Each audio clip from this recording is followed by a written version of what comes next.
नमस्कार, मी हर्षवर्धन शिंदे, फर्ग्युसन महाविद्यालयाचा विद्यार्थी। आज आम्ही फर्ग्युसन महाविद्यालय अभिरूप विधिमंडळ सादर करत आहोत। यामध्ये महाराष्ट्राची जी काही विधानसभा आहे त्या विधानसभेला एक वेगळा वैचारिक वारसा आहे आणि या विधानसभेला एक वेगळा इतिहास आहे। विधिमंडळामध्ये वेगवेगळी संसदीय प्रारूप असतात, ते प्रत्येक प्रारूप आमच्यामध्ये होईल। म्हणजे जसं की आमदारांचा शपथविधी, प्रश्नोत्तराचा तास, एखाद्या विधेयकावर चर्चा, लक्षवेधी, अशा वेगवेगळ्या संसदीय आयुधांचा वापर करून आम्ही ही अभिरूप विधिमंडळ सादर करत आहोत। धन्यवाद।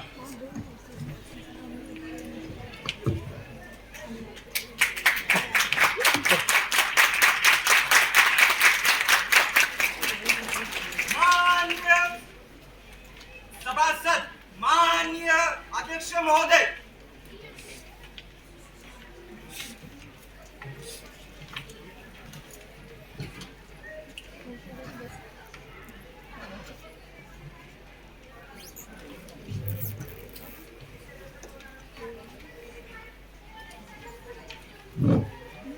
दिनांक 29 एप्रिल 2022 ची सभागृहाची कारवाई सुरू करण्यात येते। शोक प्रस्ताव दिनांक प्राध्यापक डॉक्टर एन डी पाटील या माजी विधानसभा सदस्यांच्या निधनाबद्दल हे सभागृह अत्यंत दुःख व्यक्त करते। एन डी पाटील यांचा जन्म सांगली येथे 15 जुलै 1929 रोजी झाला। त्यांनी पुणे विद्यापीठातून एम ए आणि LLB चे शिक्षण पूर्ण केले। त्यांनी काही काळ अध्यापनाचे कार्य केले। त्याच दरम्यान 1948 मध्ये शेतकरी कामगार पक्षात प्रवेश केला। त्यांनी गिरणी कामगार संघटनेत मोलाचे योगदान दिले। त्याचबरोबर ते 18 वर्ष विधान परिषद आणि 5 वर्ष विधानसभेचे सदस्य राहिले। पुढील सरकारमध्ये महाराष्ट्राचे सहकार मंत्री म्हणून काम पाहिले। अशा महान व्यक्तीचे 17 जानेवारी 2022 रोजी दुःखद निधन झाले। त्यांना श्रद्धांजली वाहण्यासाठी सन्माननीय सदस्यांनी स्थानबद्ध राहून शोक प्रस्ताव संमत करावा।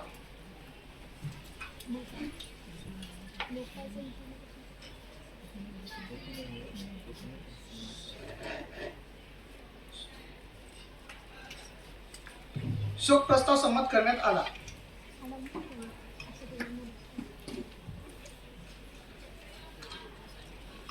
नवनिर्वाचित सदस्यांचा शपथविधी। धन्यवाद अध्यक्ष महाराज। नवनिर्वाचित सदस्य सायली नंदा विष्णू ठोंबरे।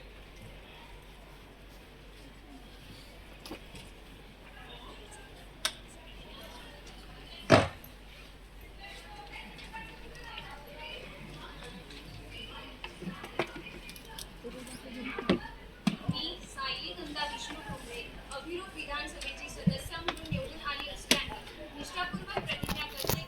कायद्याद्वारे स्थापित झाले आहे अशा भारतीय संविधानाबद्दल खरी श्रद्धा व निष्ठा बाळगेन। भारताची सार्वभौमता आणि एकता उन्नत राखीन। आता जे कर्तव्य मी हाती घेणार आहे ते निष्ठापूर्वक पार पाडेन। धन्यवाद। नवनिर्वाचित सदस्यांचा परिचय। माननीय मुख्यमंत्री। धन्यवाद अध्यक्ष महोदय। आमच्या पक्षाच्या सदस्या सायली ठुमरे या कळमनुरी 93 या विधानसभा मतदारसंघातून आत्ताच नवनिर्वाचित झाल्या आहेत, निवडून आल्या आहेत। तरी मी आपल्या माध्यमातून सभागृहाला माननीय सदस्य सायली ठुमरे यांचा परिचय करून देत आहोत। धन्यवाद। समित्यांचा अहवाल। माननीय महिला व बाल कल्याण मंत्री राज्य महिला आयोगाचा अहवाल 2021-22 यावर सभागृहाच्या पटलावर ठेवते।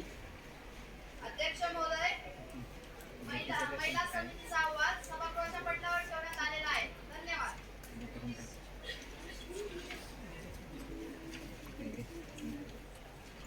लक्षवेधी।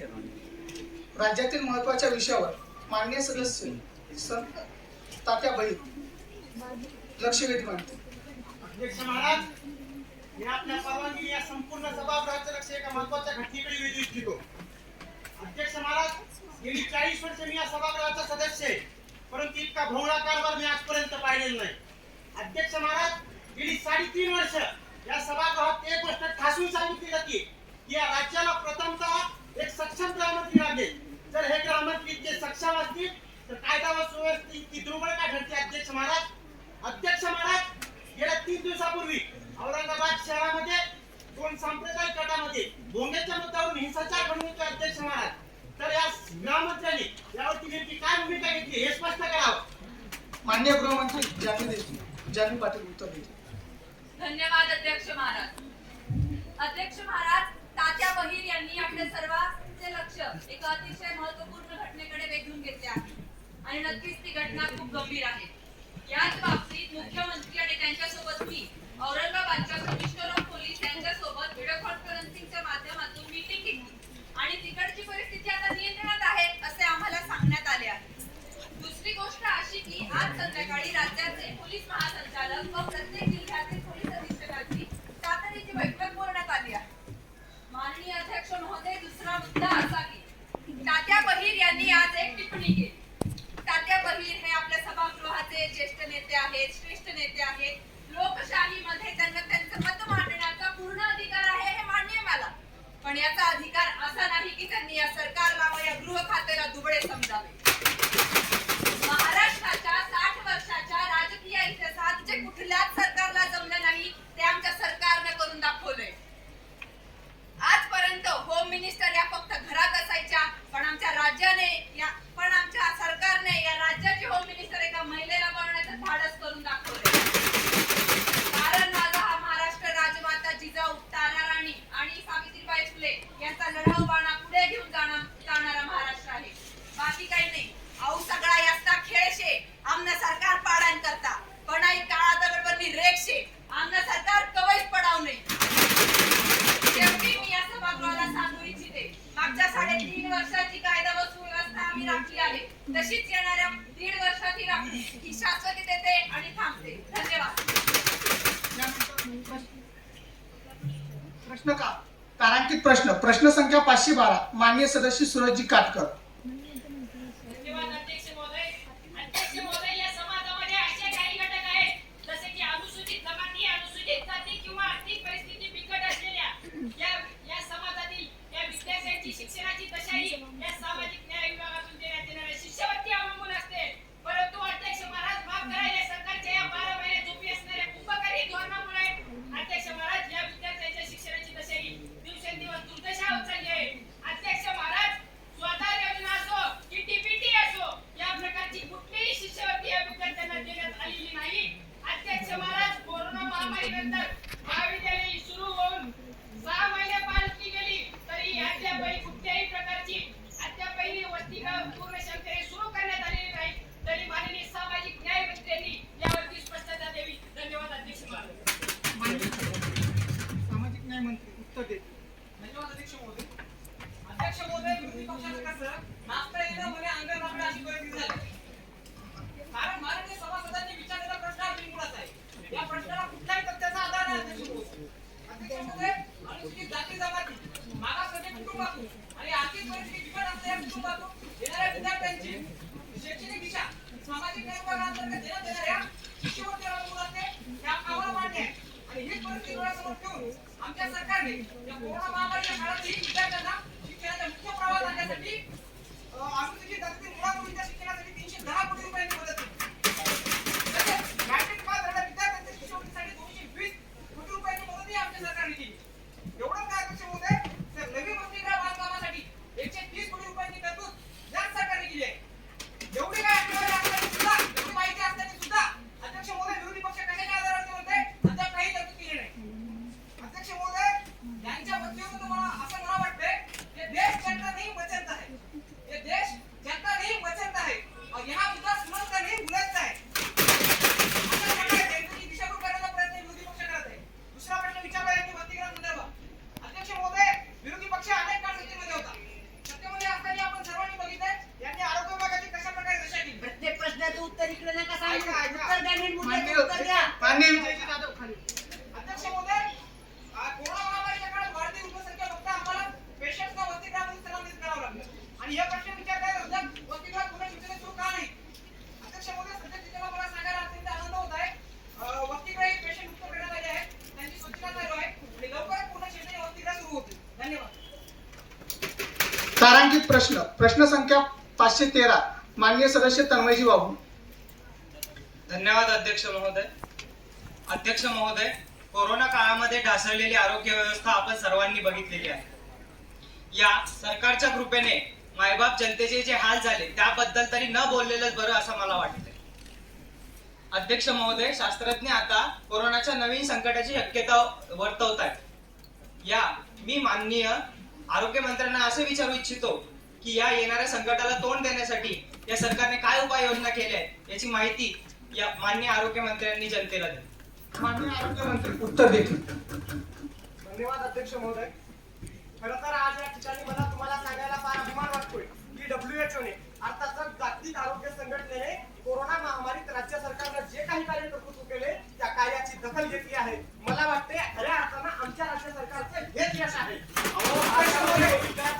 अध्यक्ष महोदय, एवढंच नाही केले ज्याच्यामध्ये माननीय सदस्य. टास्क फोर्सचा वापर करण्याचं महाराष्ट्रात सगळ्यात पहिल्यांदा काम फक्त आमच्या राज्य सरकारनं केलं आहे. आणि अध्यक्ष महोदय, महात्मा ज्योतिबा फुले जन आरोग्य या योजनेअंतर्गत प्रत्येक नागरिकाला मोफत सोयी सुविधा उपलब्ध करून देण्याचं कार्य करतो सुद्धा आमच्या सरकारचं.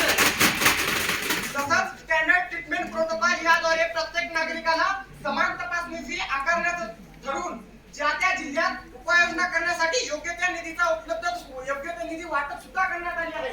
आणि अध्यक्ष महोदय, आज प्रधानमंत्री गरीब कल्याण या योजनेअंतर्गत आम्ही या महाराष्ट्रातल्या आरोग्य सेवकांना प्रत्येकी 3-3 लाख रुपये देण्याचा ऐतिहासिक निर्णय सुद्धा आमच्या शासनाने घेतलाय. आणि माननीय सभासद, राहिला प्रश्न आरोग्यवरती घोटाळ्याचा, तर अध्यक्ष महोदय, आरोग्य विभागात जो काही गोंधळ झाला त्यात जो कोणी आरोपी असतील त्याची कडक कारवाई करत आहे. आणि त्याच्यावर योग्य ती कारवाई केली जाईल. त्याचे कोणाची हिटकाळ केली जाणार नाही. चाहे तो आमच्या राजकीय पक्षाचा असो अथवा इतर राजकीय पक्षाचा असो, त्याला कडक कारवाई केली जाईल. आज या निमित्तानं मी आरोग्यमंत्री या नात्याने तुम्हाला सर्वांना शब्द देतो. आणि अध्यक्ष महोदय, आज या एका घोटाळ्यावरून, एका आरोपावरून आमच्यावर विपक्ष 10 खोटे आरोप लावून आमचं सरकार बदनाम करण्याचं काम केलं जात आहे. आमच्या या लाडक्या पक्षाला मला एवढंच म्हणायचंय की चाहे लाख कोशिश करो तुम हमें बदनाम करने की, जब जब हम बिखरे हैं तब तक दुगनी रफ्तार से निकले हैं. धन्यवाद अध्यक्ष महोदय. तारांकित प्रश्न संख्या 514 माननीय सदस्य आरतीताई देशमुख. माननीय अध्यक्ष महोदय, या कोरोनाच्या काळात आरोग्यासोबतच शिक्षणाची तर गंभीर प्रश्न उपस्थित राहिलेले आहेत. या सरकारने अनेक आश्वासने दिली, आम्ही असं करू, आम्ही तसं करू, ही योजना करू, ती योजना करू, पण शिक्षणाच्या बाबतीत हे सरकार नेहमी मौन राहिलेले. अध्यक्ष महाराज, या कोरोनाच्या काळात आर्थिकदृष्ट्या मागास वर्गातील विद्यार्थी असतील, आदिवासी वर्गातील विद्यार्थी असतील किंवा समाजातील वंचित बहुजन घटकातील विद्यार्थी असतील, हे सगळे विद्यार्थी शिक्षणाच्या मुख्य प्रवाहातून दूर गेले. यांच्या हातात परत पाठ्यपुस्तक देण्यासाठी सरकारने कोणते कार्यक्रम हाती घेतले?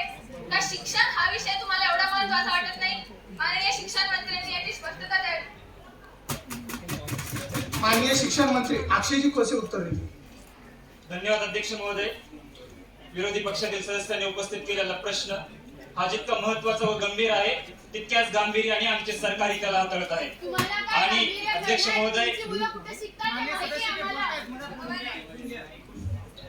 माननीय सदस्य घोरपडेताईंना मी आठवण करू देऊ इच्छितो की राज्याचा शिक्षण मंत्री हा काय घरी शिक्षण संस्था असलेल्या बापाच्या घरातून नव्हे, तर कर्मवीर भाऊराव पाटलांनी सुरू केलेल्या कमवा व शिका योजनेद्वारे शिकून शिक्षण मंत्री झाला आहे. आणि त्यामुळे माझ्या मनात राज्यातील प्रत्येक मागासवर्गीय विद्यार्थ्याबद्दल आत्मीयता आहे.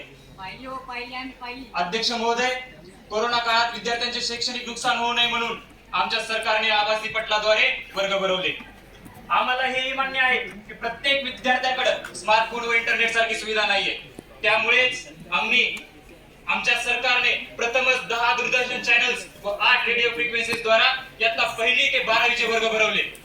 अध्यक्ष महोदय, एवढेच नव्हे तर राज्यातील प्रत्येक विद्यार्थी हा शिक्षणाच्या प्रवाहाशी जोडला जावा यासाठी आमच्या सरकारने फिरती शाळा, मोबाईल स्कूल्स या नावाचा उपक्रम राबवला. आणि आज या सभागृहात मी अभिमानाने सांगू इच्छितो की असा उपक्रम राबवणारे आपले महाराष्ट्र हे देशातील पहिले राज्य ठरले आहे. अध्यक्ष महोदय, शिक्षणाच्या प्रवाहातून बाहेर पडलेल्या विद्यार्थ्यांना पुन्हा प्रवाहात आणण्यासाठी आम्ही राज्यातील कित्येक NGO सोबत काम करत आहोत. याद्वारे आम्ही 2,84,560 विद्यार्थ्यांना शिक्षणाच्या मुख्य प्रवाहाशी जोडला आहे. एवढंच नव्हे तर आज या सभागृहात मी एक आश्वासन देऊ इच्छितो की जोपर्यंत मी या राज्याचा शिक्षण मंत्री आहे तोपर्यंत राज्यातील एकही विद्यार्थी हा शिक्षणापासून वंचित राहणार नाही. धन्यवाद अध्यक्ष महोदय. त्यानंतर अतारांकित प्रश्न संख्या 515 माननीय सदस्य दीपकजी मनगटे. धन्यवाद अध्यक्ष महोदय.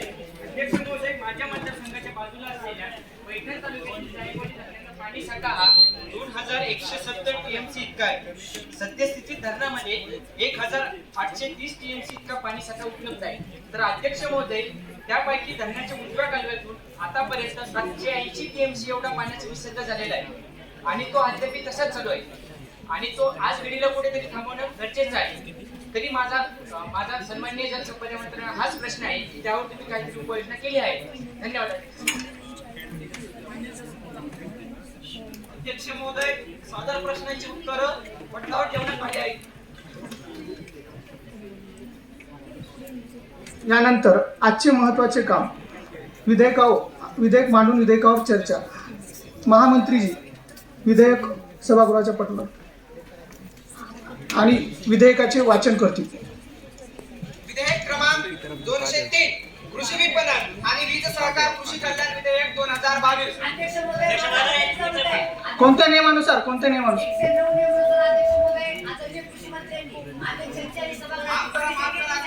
मान्य विजयजी त्यांनी मान्य केलं. उत्तर थांबा, सभागृहाची परवानगी घेऊ. हे विधेयक सभागृहाच्या पटलावर ठेवण्यासाठी मी सभागृहाची परवानगी घेतो. जे विधेयक सभागृहाच्या पटलावर ठेवण्यासाठी अनुकूल असतील त्यांनी होय म्हणावे, जे प्रतिकूल असतील त्यांनी नाही म्हणावे. माझ्या मते विधेयक सभागृहाच्या पटलावर ठेवण्यासाठी संमती मिळाली. धन्यवाद अध्यक्ष महोदय. विधेयक क्रमांक 203 कृषी विपणन आणि वीज सहकार कृषी कल्याण विधेयक 2022. विधेयकातील तरतुदी पुढील प्रमाणे. कृषी उत्पन्न बाजार समिती मध्ये शेतकऱ्यांच्या शेतमालाला जास्तीत जास्त भाव मिळवून देण्याची तरतूद. उपकलम 1 कृषी उत्पन्न बाजार समितीच्या परवानगीने समितीच्या बाहेर आणि समितीच्या आतमध्ये खाजगी व्यापाऱ्यांना शेतीमाल खरेदी करण्यासाठी तरतूद. उपकलम 2 या परवानगीनंतर सरकार सुद्धा खरेदी करणार. सरकारची खरेदी बंद होणार नाही. व्यापाऱ्यांना शेतीमाल खरेदी करण्यासाठी कृषी उत्पन्न बाजार समिती नियमावली ठरवून दिल्या जाईल. तरतूद क्रमांक 2 या कायद्यात शेतीमाल विक्रीसाठी लागणाऱ्या आधुनिक सोयीसुविधा आणि आगामी अर्थसंकल्पात भरीव आर्थिक तरतूद. तरतूद क्रमांक 3 वीज सहकार उपकलम 1 यामध्ये राज्यातील विजेचं संकट कमी व्हावं म्हणून काही कंपन्यांच्या मदतीने नवनवीन तंत्रज्ञानाचा उपयोग. उपकलम 2 वीज कंपन्यांची राज्याला सहकार्य करून वीज प्रश्न सोडवण्यासाठी कंपन्यांसोबत करार केला जाईल व शेतकऱ्यांसाठी विजेचा दर कमी ठेवला जाईल. तरतूद क्रमांक 4 कृषी उत्पन्न बाजार समितीत शेतमाल आल्यानंतर 7 दिवसाच्या आत शेतकऱ्यांना पैसे मिळण्याची तरतूद. धन्यवाद अध्यक्ष महोदय. विधेयक सभागृहाच्या पटलावर ठेवून आल्याच्या नंतर विधेयकावर सविस्तर चर्चा करण्यात येणार आहे. तर विधेयकावर चर्चा करण्यासाठी माननीय सदस्य सागरजी कावरे, दिनेश, माननीय अर्थमंत्रीजी, त्यानंतर गटनेते विजयजी, त्यानंतर माननीय मुख्यमंत्री आणि शेवटी माननीय विरोधी पक्षनेते आणि त्यानंतर उत्तर देतील माननीय कृषी मंत्री. तर आपण या विधेयकावर सविस्तर चर्चा करणार आहोत. तर माननीय गटनेते सागरजी कावरे या विधेयकावर 2 मिनिट. याप्रमाणे या सभागृहाच्या पटलावरती माननीय कृषी मंत्र्यांनी दोघीही क्षेत्राच्या शेतकऱ्याच्या विकासासाठी करण्यासाठी विधेयक मांडले आहे. असं म्हणजे तो शेतकऱ्याच्या नव्हे तर व्यापारी व भांडवलदाराच्या विकासासाठी आहे. महोदय, आजादीच्या पहिले आमच्या किसान लोकांचे शोषण या इंग्रजांना केला आणि राज्याची सरकार बी आता देश करून राहिली आहे.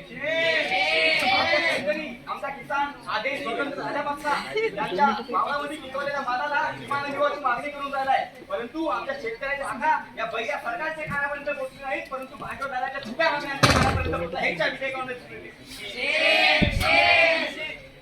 माननीय कृषी मंत्र्यांना माझे जे आग्रह त्यांनी या विधेयकामध्ये स्पष्ट आणि कायदेशीररित्या किसानांना त्याच्या शेतामध्ये पिकवलेल्या मालाला किमान हमीभावाची तरतूद मिळावी अशी त्यांनी तरतूद तिथं करावी. या मजबूत महाराष्ट्राचे मजबूत कृषी मंत्री विधेयकामध्ये म्हणून राहिले की आम्ही वीज सहकार्य करू, विजेचे संकट कमी व्हावे म्हणून खाजगी वितरणाची काम करू. अहो, राज्यातल्या मागास आदिवासी भागामध्ये जिथे तुमचे आमदार आहेत तिथे लाईटाचे खंबेच नाहीत. आणि इतकेच काय, माझ्या मतदारसंघाच्या बाजूला जिथे यांचा आमदार आहे मागच्या 15 वर्षांपासून तिथे फक्त लाईटाचे खंबेच आहेत आणि त्या खंब्याची लाईट कुठे गेली. अध्यक्ष महोदय, काल पत्रकार परिषदेमध्ये सत्ताधारी पक्षातील सन्माननीय आमदार म्हणत होते की आम्ही उद्या विधानसभेमध्ये कृषी व वीज क्षेत्र विषयक एक विधेयक मांडू आणि जो कोणी याचा विरोध करेल तो गुन्हा करेल. सभापती महोदय, 12 कोटी जनतेचा आवाज असलेल्या सभागृहात मी ठामपणे मागणी इच्छितो, जर का राज्यातल्या तमाम 12 कोटी जनतेच्या इथल्या शेतकऱ्यांच्या कल्याणासाठी, हक्कासाठी त्यांच्यावर होत असलेल्या अन्याय विरोधात बोलणे, लढणे व विरोध करणे असा गुन्हा असेल तर हा गुन्हा मी पुन्हा करीन. धन्यवाद महोदय. माननीय अर्थमंत्री त्या विधेयकावर 2.5 मिनिट बोलतील. धन्यवाद अध्यक्ष महोदय. आताच राज्याच्या कृषी मंत्र्यांनी कृषी विभागात खरेदी विक्री व वीज भेटून कल्याण विधेयक 2022 अभ्यासक्रम मांडला आहे. अध्यक्ष महोदय, मी जरी ते अर्थमंत्री म्हणून वाचतो तरी मला जाण आहे शेतकऱ्याच्या घामाची. अहो काय जाणे तुम्हाला 3.5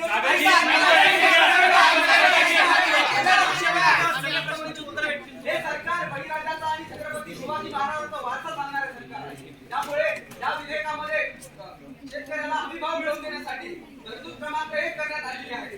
आताच विरोधी पक्षाचे सदस्य म्हणाले की हे विधेयक भांडवल शेतकऱ्यासाठी नाही तर भांडवलासाठी आहे. तर मी त्यांना सांगू इच्छितो, या विधेयकामध्ये अशी कोणतीही तरतूद नाही त्यामुळे शेतकरी भांडवलदाराच्या कशाच नाही.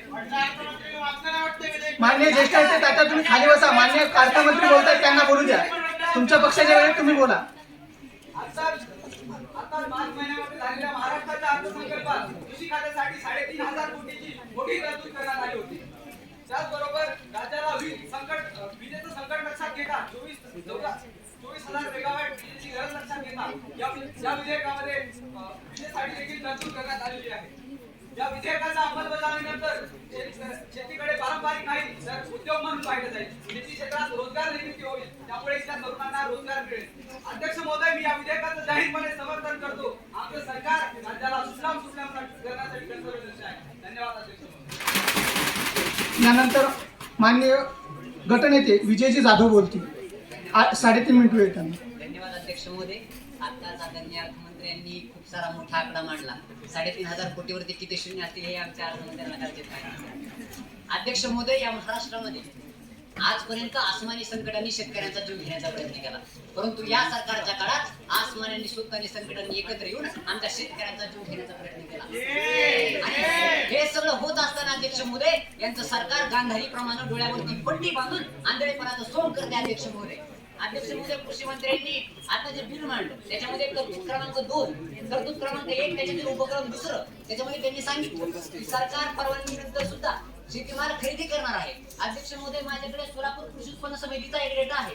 त्याच्यामध्ये शासन निर्णय खरेदी क्रमांक 2621 त्याच्यामध्ये धान्याचं नाव गहू, सरकारची किमान आधारभूत किंमत 2040 रुपये, एकूण आयात 20,000 क्विंटल आणि त्याच्यातली सरकारची खरेदी फक्त 4,000 क्विंटल. अध्यक्ष महोदय, दुसऱ्या धान्याचं नाव तांदूळ, सरकारची आधारभूत किंमत 1940 रुपये, एकूण आयात 10,000 क्विंटल, सरकारची खरेदी 2,000 क्विंटल. अध्यक्ष महोदय, एकूण झालेल्या आयातीपैकी फक्त सरकार 20 ते 30% एवढेच खरेदी करते. माननीय शिक्षण मंत्री खाली बसा. माननीय मंत्री महोदय खाली बसा. ते बोलतायत. मी काय गोटे खेळून आलेलो नाहीये, अभ्यास करून आलो. अध्यक्ष महोदय, म्हणजे हे सरकार फक्त 20 ते 30% एवढेच खरेदी करण्याचं काम करते. राहिलेले 70 ते 80% हे बाहेरचे व्यापारी करतात, खरेदी करतात, आमच्या शेतकऱ्यांना कवडी मोलाची किंमत देतात. अध्यक्ष महोदय हे सांगतात की आमच्या सरकारनं एवढ्या तरतुदी केल्या, एवढे पैसे वाटले. अध्यक्ष महोदय, मग माझा बाप तिकडे गावाला झाडाला लटकून काम केला. अध्यक्ष महोदय, याचं उत्तर यांनी द्यावं. अध्यक्ष महोदय, संत तुकोबाराय म्हणतात तसं की अंगा लावून ये राख, डोळे झाकून ये खरेदी पाप, असं पाप करण्याचं काम अध्यक्ष महोदय हे सरकार करते. त्यांनी नंतर तरतूद क्रमांक 3 मांडली वीज सहकाराची. याच्यामध्ये त्यांनी खूप सारे सांगितलं की आम्ही नवीन टेक्नॉलॉजी आणतोय, कंपन्यांबरोबर करार करतोय. अध्यक्ष महोदय, मला या सभागृहाला सांगावं वाटतं, दिवाळीमध्ये जेव्हा आमच्या शेतकऱ्यांची पिकं आणि जुमात होती त्यावेळेस या सरकारनं 15 दिवस वीज कापली. याच्यामध्ये आमच्या शेतकऱ्यांचं 20 ते 30% उत्पन्नामध्ये घट झाली आणि लाखो रुपयाचं नुकसान झालं. अध्यक्ष महोदय, त्यावेळी अहमदनगर जिल्ह्यातील कर्जत तालुक्यामध्ये राशीन गावामध्ये एका युवक शेतकऱ्यानं याची 9 लाखाची द्राक्षाची बाग वाया गेली म्हणून आत्महत्या केली. अध्यक्ष महोदय, असा एक शेतकरी असेल किंवा असे 1000 शेतकरी जे या सरकारच्या काळात मेले. अध्यक्ष महोदय, त्याचं जबाबदार हे सरकार आहे. अध्यक्ष महोदय, सागरजी खाली बसा. अध्यक्ष महोदय, याचं उत्तर विचारलं असता. अध्यक्ष महोदय, आमच्या विरोधी या पक्षाकडे एवढंच उत्तर आहे की आमचं वीज खातं कर्जात आहे, आमचं कृषी खातं कर्जात आहे. अध्यक्ष महोदय, आमचं महाराष्ट्र राज्य हे छत्रपतींच्या लोककल्याणकारी राज्याच्या संकल्पनेवरती चालणार राज्य आहे आणि या राज्यात जर आमच्या लोककल्याणाची कामं होत नसतील अध्यक्ष महोदय तर या सभागृहात उभं राहण्याची मला इच्छा नाही. अध्यक्ष महोदय, आणि तरी पण हे सरकार जर आमच्या शेतकऱ्यांना व्यापाऱ्याच्या दमडीला जर बांधणार असेल तर मी यांना सांगू इच्छितो, आणि केवळ मेजॉरिटीच्या जोरावर हे जर असे काळे कायदे पास करणार असेल तर मी यांना सांगू इच्छितो की आम्ही यांना आवाहन देतो की उद्या आम्ही या सभागृहामध्ये नाही तर रस्त्यावरती भेटू. धन्यवाद अध्यक्ष महोदय. यानंतर राज्याचे मुख्यमंत्री हर्षवर्धनजी शिंदे या विधेयकावर 2 मिनिट बोलतील. हॅलो, धन्यवाद अध्यक्ष महोदय. या महत्वपूर्ण विषयावर तुम्ही मला बोलण्याची संधी दिली.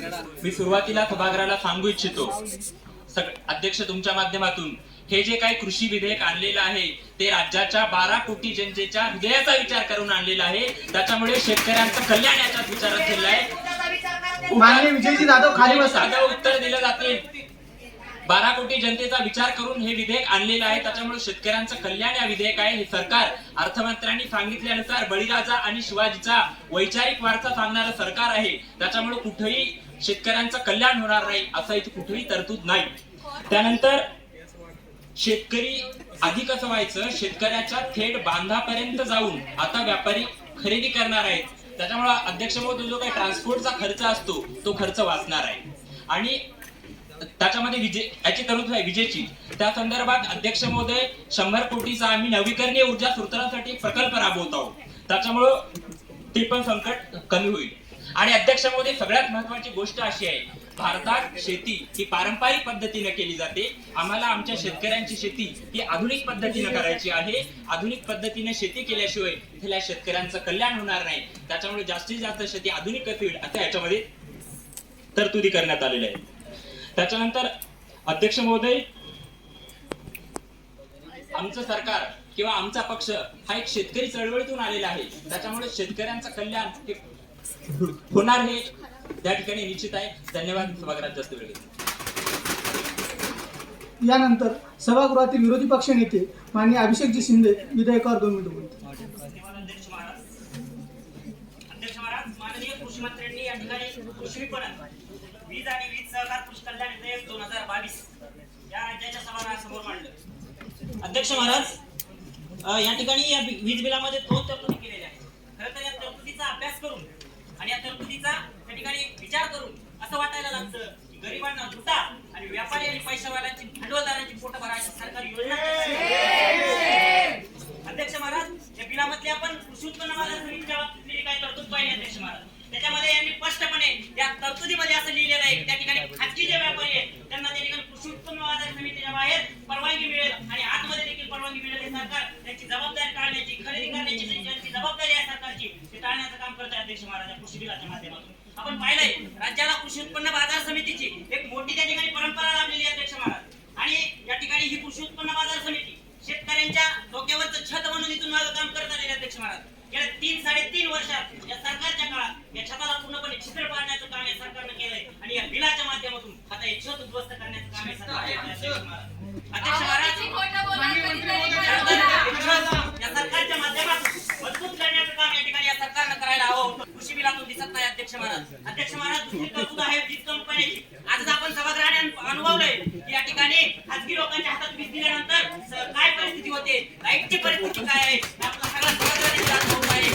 शेतकरी लोकांची काय परिस्थिती होणार आहे हे आपण लक्षात ठेवलं पाहिजे. अध्यक्ष महाराज, खरं तर या सरकारला आत्मपरीक्षण करण्याची गरज आहे. मला वाटतं या सरकारला जरा स्वतःचं आत्मपरीक्षण करावं. ज्या जनतेनं ज्या अपेक्षा आपल्याला या सभागृहामध्ये प्रतिनिधी म्हणून पाठवलं त्या अपेक्षा आपण पूर्ण करतोय का, की त्यांच्या ज्या अपेक्षांवर पाणी फिरतोय हे थोडं लक्षात ठेवावं. आणि माझी शेवटची मागणी असेल या बिलावरती उच्चस्तरीय समिती नेमावी आणि याचा विचार व्हावा. अध्यक्ष महाराज, धन्यवाद. यानंतर माननीय कृषी मंत्री या सर्व झालेल्या चर्चेचं उत्तर देतील. माननीय कृषी मंत्री. धन्यवाद अध्यक्ष महोदय. माझ्या सहकारी मित्रांनी विपक्षांना आणि संपूर्ण सभागृहाला या विधेयकाचं महत्त्व समजावून सांगितलेलंच आहे. अध्यक्ष महोदय, मी हे इथं स्पष्टपणे सांगू इच्छितो की विरोधी पक्षातील माझे सगळे सदस्य मित्र हे फक्त विरोधाला विरोध म्हणून करतायत. त्याच्यामुळे ते या सभागृहाची आणि तमाम महाराष्ट्रातल्या 12 कोटी जनतेची दिशाभूल करतायत. मी इथं स्पष्टपणे सांगू इच्छितो.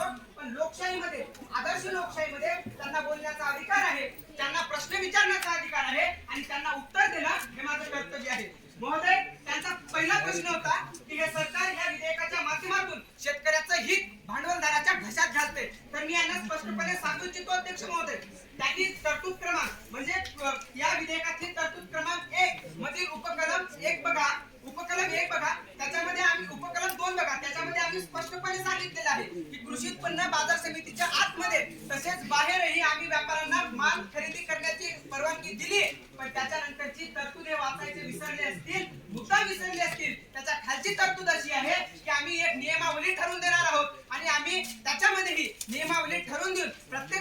उत्पन्न बाजार समितीमध्ये 2 अधिकाऱ्यांची नेमणूक सुद्धा करणार आहोत, जेणेकरून शेतकऱ्यांची कुठल्याच प्रकारची लूट केली जाणार नाही. त्याच्यानंतर यांचा प्रश्न असा होता की किमान हमी भावाचा प्रश्न. महोदय, अध्यक्ष महोदय, तुम्हा आम्हाला सगळ्यांनाच माहिती आहे, कोरोना काळामुळे आपल्या देशाचीच, महाराष्ट्राचीच नव्हे तर देशाचीच आर्थिक स्थिती ढासळलेली आहे आणि म्हणून या विधेयकाच्या पुढच्या टप्प्यात आम्ही शेतकऱ्यांना हमीभाव देण्याचा पुरेपूर प्रयत्न करणार आहोत. त्यानंतर माननीय विरोधी पक्षनेत्यांनी प्रश्न मांडला की कृषी उत्पन्न बाजार समिती हे शेतकऱ्यांचं छप्पर होतं. छप्पर नव्हतं, ते आम्ही बंगला मानतो, ते आम्ही बळीचं छत्र मानतो आणि ते छत्र आम्ही कदापि काढून घेण्याचा प्रयत्न केला आहे. म्हणून सांगू इच्छितो अध्यक्ष महोदय, तुमच्या माध्यमातून यांना या विधेयकामध्ये कुठल्याच प्रकारची अशी तरतूद नाही की ज्या तरतुदीमुळे कृषी उत्पन्न बाजार समिती बंद होईल. त्याच्यानंतर माननीय विजय भाऊंनी फार छान सोलापूरचे गोड गुलाबी आकडेवारी दिली.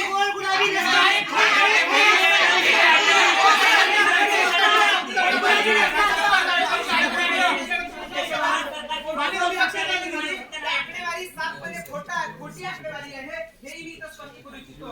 विधेयकाचा दुसरा महत्त्वाचा मुद्दा आहे वीज सरकार. माननीय अध्यक्ष महोदय, मी तुम्हाला सांगू इच्छितो, या सरकारचं धोरण होतं कुठलं, आपल्याला तहान लागली की वीज विहिरीत खोदायचं. मग यांचं हे धोरण यांच्या मताप्रमाणेच आम्ही चालवावं अशी यांची इच्छा असेल तर ते धोरण आम्ही कदापि चालू देणार नाही, हेही मी इथं स्पष्ट करू इच्छितो. त्यानंतर विजय सागर भाऊंनी प्रश्न मांडला की लाईट आहे तिथं खांब नाही, खांब आहे तिथं लाईट नाही, त्यांचा अर्थ त्यांनाच माहिती. पण माननीय सागरजी, मी तुम्हाला या सभागृहाच्या माध्यमातून सांगू इच्छितो की तुम्ही ज्या भागाची गोष्ट करताय ना, त्याच्या अगोदर तुम्ही लक्षात घ्या, भारत हा भौगोलिक विविधतेने नटलेला आहे. तो भाग एकदम मागासवर्गीय आहे. यांच्या काळामध्ये तिथं लाईटही नव्हती, खांबही नव्हता. आमच्या काळामध्ये तिथपर्यंत खांब नेण्याचा प्रयत्न तरी आम्ही केलेला आहे. सांगू इच्छितो. त्यानंतर कंपनी सरकार म्हणतात, विरोधी पक्ष नेते कंपनी सरकारचा त्यांनी उल्लेख केलेला आहे. मी त्यांना सांगू इच्छितो, कंपनी सरकार कुठलंच कंपनी सरकार नाही. जर खाजगी कंपन्यांची मदत घेऊन जर शेतकऱ्यांना आम्ही वीज देत असू आणि तेही कमी दरात देत असू तर याच्यामध्ये यांचं पोट दुखण्याचं कारण काय, यावर खरं तर संशोधन व्हायला पाहिजे. त्याच्यानंतर आपण अनुभवतो, आज मुंबई सारख्या देशाची म्हणजे महाराष्ट्राची आर्थिक राजधानी असलेल्या शहरात सुद्धा आपल्याला लोडशेडिंगची झळ भोगावी लागते. पण ही झळ भोगणं शेतकऱ्यांच्या देखील नशिबी जावं असं जर यांना वाटत असेल अध्यक्ष महोदय, तर आम्ही तसं कदापि होऊ देणार नाही. आणि राहिला प्रश्न, तुमचे सगळ्या प्रश्नाचं निरसन इथं झालेलं असेल. माननीय विरोधी पक्षनेत्यांनी एक मागणी केली की तुम्ही समिती नेमवा. माननीय अध्यक्ष महोदय, मी तुमच्या माध्यमातून सांगू इच्छितो, माननीय कृषी तज्ञ शामराव देशमुख यांच्या अध्यक्षतेखाली आम्ही कमिटी नेमवली होती आणि त्यांनी केलेल्या शिफारशीनुसारच आम्ही विधेयक पारित करण्याचा प्रयत्न करतोय. त्याच्यानंतर शेतकरी कल्याणाचे जर कायदे, शेतकरी कल्याणाचे जर विधेयक या महाराष्ट्राच्या विधानसभेत पारित करणे जर बंडखोरी असेल अध्यक्ष महोदय, तर ती बंडखोरीही आम्ही पुन्हा करू. धन्यवाद अध्यक्ष महोदय. या सभागृहाच्या पुढील प्रक्रियेमध्ये हे विधेयक मतदानासाठी ठेवण्यात यावे अशी मी आपणास विनंती करतो. हे विधायक आलेच पाहिजे, हे विधायक आलेच पाहिजे. माननीय सदस्य, खाली बसा, घोषणा देऊ नका, मला वर आणण्याची वेळ देऊ नका. माननीय सभासद, खाली बसा. हे विधेयक आलंच पाहिजे. प्रश्न असा आहे की सन 2022 चे विधेयक क्रमांक 203 कृषी विपणन खरेदी विक्री आणि वीज सहकार विधेयक 2022 हे मतदानासाठी ठेवण्यात आले आहे. जे विधेयकाच्या अनुकूल असतील त्यांनी होय म्हणावे, जे विधेयकाच्या प्रतिकूल असतील त्यांनी नाही म्हणावे. माझ्या मते होयचे बहुमत विधेयक संमत करण्यात आले. दिवसभराच्या कामकाजावर प्रकाश टाकण्यासाठी माननीय विरोधी पक्षनेते अभिषेकजी शिंदे बोलतील. धन्यवाद अध्यक्ष महाराज. अध्यक्ष महाराज, या ठिकाणी आपण राज्याच्या सार्वभौम सभागृहाचं सकाळपासून कामकाज पाहिजे. तात्या, तुम्ही गेली 40 वर्ष राज्याच्या सभागृहाचे सदस्य, तुम्ही एवढा भोळा कारभार गेल्या 40 वर्षात कधी पाहिला नसेल. त्यातल्या 30 वर्ष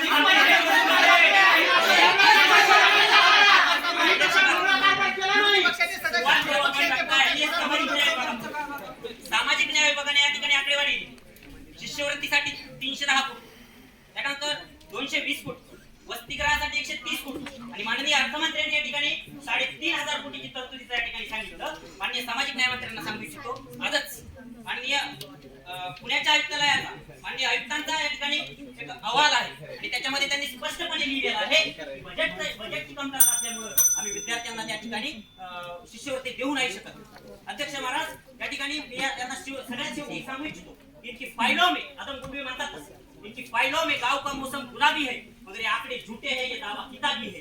आणि राज्याच्या त्या ठिकाणी राज्याच्या ह्या सगळ्या कोंबड्या कारभारावर मी लिहिलं होतं, मी माझ्या कवितेत लिहिलं होतं की निघतात विधानसभेतून, खरं तर या मागच्या 3.5 वर्षामध्ये निघतात विधानसभेतून गाडी भरून स्वप्ने मग रस्त्यातच कादा ती विरघळून स्वप्ने. अहो विरोधी पक्ष नेता मागच्या 3 वर्षात झालं काय? आले स्वप्नांचे विमान आले, अशी विमान खूप आली, आश्वासने उतरली, गेली उडून माझ्या गावावरून स्वप्नाची स्वप्न उडून जाण्याचं काम या मागच्या सरकारच्या काळात झालं. शेवटी शेती आणि मातीचा प्रश्न या सभागृहाच्या वरिष्ठ ठिकाणी असावा यासाठी आमच्या सागर भाऊंनी सांगितलं तसं अगदी आम्ही वाटेल त्या परिस्थिती वाटेल तो संघर्ष करायला तयार असून विरोधी पक्षामध्ये या ठिकाणी ठामपणे थांबतो. धन्यवाद. त्यानंतर दिवसभराच्या कामकाजावर प्रकाश टाकण्यासाठी माननीय मुख्यमंत्री. धन्यवाद अध्यक्ष महोदय. आज सकाळपासून मी या सभागृहाचं कामकाज पाहत होतो. सुरुवातीला सत्ताधारी बाजूचे आमचे मंत्री बोलले, त्यानंतर सन्माननीय विरोधी पक्ष नेते बोलले, विरोधी पक्षातील काही सदस्य बोलले. पण अध्यक्ष महोदय, संसदीय लोकशाहीमध्ये एक गोष्ट अभिप्रेत असते, ती म्हणजे सत्ताधारी पक्षातील सदस्य बोलल्यानंतर विरोधी पक्षातील सदस्यांनी किंवा विरोधी पक्ष नेत्यांनी त्या धोरणाची चिकित्सा करून काहीतरी महत्वपूर्ण सूचना देणे अपेक्षित असतं. पण अध्यक्ष महोदय, महाराष्ट्राच्या 12 कोटी जनतेचं दुर्दैव असं आहे की असा विरोधी पक्ष नेता आणि हा आजचा विरोधी पक्ष आपल्याला सापडला. ऐकून घ्या अध्यक्ष महोदय, विरोधी पक्ष नेते चांगले कवी आहेत, त्यांनी आपल्याला 2-4 कविता ऐकून दाखवल्या, पण मी त्यांच्याच भाषेत त्यांना उत्तर देतो. ऐकून घ्या. शर्म तो उनको आती है जो शर्म को शर्माते हैं, शर्म तो उनको आती है जो शर्म को शर्माते हैं, मगर लेकिन हमारा विरोधी पक्ष इतना बेशरम है कि शर्म भी इनसे शर्माती है. माननीय सभासद खाली बसा. अध्यक्ष महोदय, माननीय सभासद बोलतात, बोलला का मुख्यमंत्री महोदय बोलतात. तात्यांनी लक्षवेधी मांडली, मी तात्यांना उत्तर देतो. तात्या छत्रपती शिवाजी महाराजांच्या आणि संभाजी महाराजांच्या मृत्यूनंतर 23 वर्ष या महाराष्ट्राचा कारभार एका महिलेने पाहिला. त्या महिलेचं नाव होतं तारा राणी. त्या ताराणीचा वैचारिक वारसा आमच्या सरकारकडे आहे, त्याच्यामुळे कायदा आणि सुव्यवस्था कुठेही भंग पावणार नाही. धन्यवाद अध्यक्ष महोदय. दिवसभराचे कामकाज सभागृहाची आजची कारवाई स्थगित करण्यात येत आहे.